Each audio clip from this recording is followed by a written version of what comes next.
De retour au bulletin, on termine cette émission en accueillant sur le plateau un artiste en art visuel.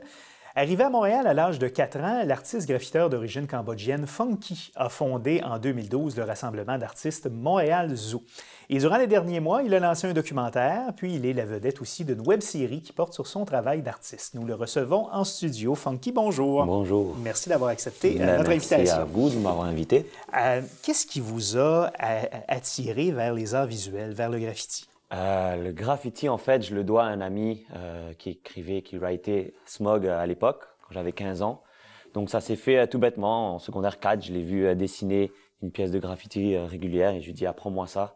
Puis il m'a parlé de toute la culture derrière le tag. Donc c'est parti de là, disons. Voilà. Et toute cette culture-là, derrière, autant derrière le tag, derrière le graffiti, tout ça, souvent ça a une mauvaise connotation parce que des gens l'associent à du vandalisme, mais c'est bien au-delà de ça. Il y a aussi de véritables œuvres d'art qui se font. Oui, ben, disons que c'est une évolution qui s'est faite. Moi, j'ai vraiment appris le graffiti dans l'école traditionnelle de graffiti, soit dans la rue, par le tag. Mais j'ai toujours aimé peindre sous des ponts quand j'avais assez de peinture pour me permettre de faire des pièces plus élaborées.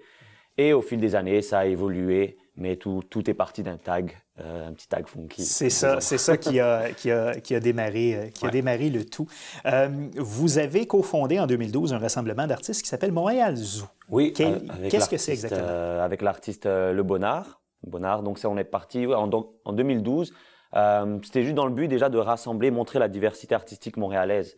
Moi, j'étais vraiment plus dans le milieu de graffiti, quelques street artistes, tout ça. Et lui, il connaissait plein d'illustrateurs, des gens qui faisaient de l'animation. Et on voyait que chacun était un peu dans son coin, mais qu'il y en avait qui avaient vraiment un art vraiment vibrant. Alors, c'était vraiment pour montrer, créer cette plateforme et monter des expositions, une exposition annuelle, dont la prochaine d'ailleurs sera au Art Gang en mai, le 6 mai, la galerie Art Gang sur Saint-Hubert et Beaubien. Et donc voilà, pour montrer la diversité. Maintenant, il y a autant des artistes établis qui sont là depuis des années et des années, tout comme des artistes avec qui on a commencé ça depuis 2012. D'accord. Voilà. Et donc, vous allez exposer, j'imagine, dans votre événement cette année? Oui, je prépare une toile là, qui traîne depuis 2 hivers, parce que c'est plutôt l'hiver que je peins. Une toile destinée plutôt à Paris, mais que bon, c'est l'excuse pour la présenter, mais c'est plus le côté, ce qui nous intéresse, c'est vraiment le côté production, être un peu plus commissaire invité, donc au Art Gang avec Bonnard. Voilà. Okay. Donc, c'est très bien. Vous êtes, je le mentionnais d'entrée de jeu, vous êtes d'origine cambodgienne, vous êtes arrivé au Québec à un tout jeune âge. Vos parents ont fui le génocide cambodgien.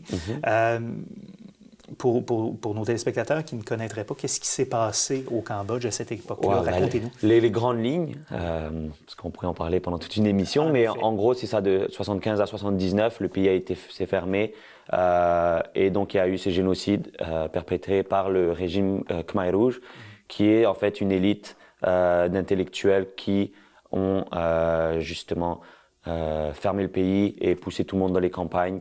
Et c'était comme si tout le pays était un gros camp de concentration pendant 4 ans, disons. Un genre de goulag, en quelque sorte. Ouais, pendant plus d'un tiers de la population a justement été exterminée. Leur but, c'était de ramener le peuple khmer à l'année 0 et de recommencer un peu l'empire khmer, disons. Et donc ça a justement causé la mort de plus d'un tiers de la population, principalement des intellectuels et des artistes, parce que pour recommencer une nation, quoi de mieux que de couper son savoir. Oui. Et vous avez, vos parents ont fui ce génocide-là, c'est ce qui vous a amené au Québec. Vous y êtes retourné récemment. Et on a vu le récit de votre retour au Cambodge dans un documentaire qui a été lancé l'an dernier. Vous êtes allé faire de l'art, créer une murale au Cambodge. C'est une murale qui portait sur quoi? Disons, j'en ai fait plusieurs. En fait, c'est ça dans ce documentaire intitulé Retour aux sources de Roots Humane, qui a été réalisé avec mes amis Jean-Sébastien Franqueur et Andrew Marchand-Body. Je suis retourné pour réadapter mon style de lettrage graffiti traditionnel avec le style des temples d'Angkor, les ornements des temples d'Angkor qu'on appelle Kobait. Et aussi pour... Que vous avez sur votre chandail? Ça c'est la suite. C'est la web-série documentaire. Okay, d'accord. Et en fait, dans The Route to Maine... Mais c'est un temple... Oui, c'est le temple d'Angkor, oui. C'est le temple exactement. C'est le temple principal dans la cité d'Angkor. Et aussi, une de mes murales principales, c'était une murale en l'honneur des 10 ans de décès de mon arrière-grand-père que j'ai connu et qui a connu tout le régime Khmer Rouge, avec mon arrière-grand-mère qui est encore en vie. Et pour aussi peindre les parents disparus de mon père et le père de ma mère. Voilà. Donc c'est ce que vous avez fait là-bas. Votre retour, est-ce que c'était la première fois que vous retourniez au Cambodge? Non, c'était la 4e fois, mais la première fois que j'y allais pour mes propres projets et pendant une si longue période, soit de 4 mois environ. Ouais. Voilà. Et vous en faisiez référence, donc sur votre chandail, on voit Funky World, qui est une web-série présentement disponible sur le site web de la Fabrique culturelle de Télé-Québec. Qu'est-ce qu'elle raconte, cette web-série-là? Alors, cette web-série, je suis reparti cette fois-là avec aussi un grand ami, Thomas Chaska-Marié, qui est le réalisateur. Puis par la suite, on a eu l'aide de Claude Bastien de On est 10 pour produire la série. Et c'est une web-série où là, comparativement au long-métrage documentaire qui est beaucoup plus dans l'émotion, c'est vraiment un retour, redécouvrir toute cette renaissance culturelle qu'on a découvert sur le tas en 2012. Et bien en 2014, c'est 7 épisodes de 10 à 13 minutes où là, c'est plus le fun, on se balade en petite motocyclette et c'est plus de rencontres avec des artistes locaux, des gens aussi revenus, des Khmer de la diaspora, des découvertes d'endroits abandonnés où je vais peindre par exemple des vieilles maisons coloniales. Et vraiment des rencontres avec le peuple khmer dans le fond. D'accord. Et comment justement cette renaissance culturelle-là, je ne sais pas si j'utilise le bon terme, mais ce qui se passe au Cambodge depuis cet effroyable génocide-là, est-ce que justement le milieu culturel a repris a de nouvelles bases et est en croissance, est en émergence? C'est vraiment intéressant parce que aussi l'un des buts de ces 2 projets, c'était de montrer quelque chose d'autre que quand on parle du Cambodge, on parlait toujours du génocide, des Khmer rouges, et on a le temple d'Angkor ou bien du temple d'Angkor.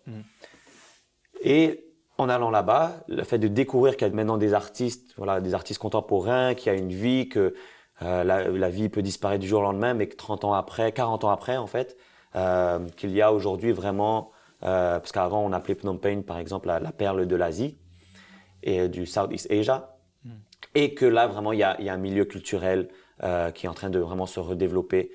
Donc c'est vraiment pour cette raison que j'essaie d'y retourner assez régulièrement et puis de découvrir et de faire un peu découvrir à ma façon toutes ces belles choses qu'on peut découvrir là-bas. Donc, poursuivre donc cette web-série-là, c'est sur le site de la Fabrique culturelle de Télé-Québec.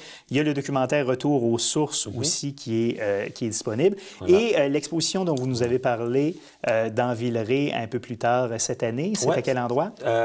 Au Art Gang Gallery, le 6 mai. Donc voilà, ce sera vernissage et puis gros party par la suite. Et pour rectifier, le retour aux sources, en fait, il n'est pas encore disponible. On est depuis septembre, on est en tournée internationale. On l'a envoyé dans une douzaine de festivals. Et est-ce qu'il y aura un lancement éventuellement au Québec? Ici, c'était au RIDM. Lors des RIDM, ça s'est fait... Donc, les rencontres internationales du documentaire. Oui, exactement. Ça s'est fait. On a eu la chance de recevoir des prix justement pour ce documentaire, je pense en novembre. Il est repassé 2 fois dans 2 autres documentaires, dont hier, plus récemment. Et puis, on verra par la suite s'il repasse ici. D'accord. Voilà. Funky, merci d'avoir été là. Merci et puis, bonne continuation. Merci.